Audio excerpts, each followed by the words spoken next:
Here we discussed about the secret of debilitated planets. Today I will try to explain the secrets for knowing the results of the dasha. At the time of commencement of a dasha, the condition of the dasha lord from lagna matters a lot and have effect on the results of the dasha. Note the sign in which the dasha lord is placed. The house in which the dasha lord is, that house lord becomes very important because it is the starting point of the destiny of that Mahadasha. This position is to be seen both from the Lagna Kundli and the Chandra Kundli. The day on which our Mahadasha starts, we will prepare the chart of that day and see in which house our Mahadasha Lord is falling. The houses are categorized into various types. You know they are Kendras 1, 4, 7, 10, Trines 5, 9, Upachas 3, 6, 10, 11 and Trik houses 6, 8, 12.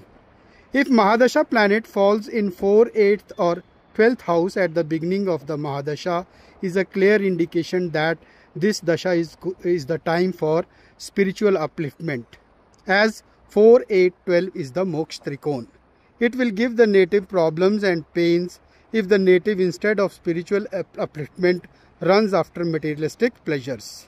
Otherwise this Dasha will give the native bliss, ecstasy and spiritual awakening. If Dasha Lord is 11th from Lagna and from Moon it is in 8th house, from Lagna it signifies materialistic gains and from Moon it is indicating pain or spiritual upliftment.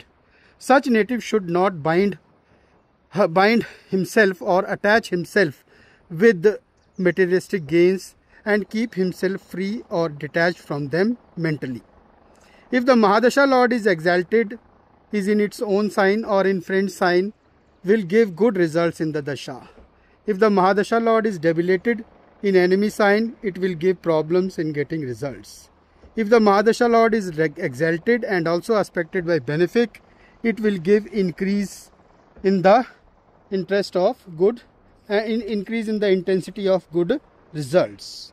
So these are the basics through which we can know whether our Dasha will be good or it will be bad.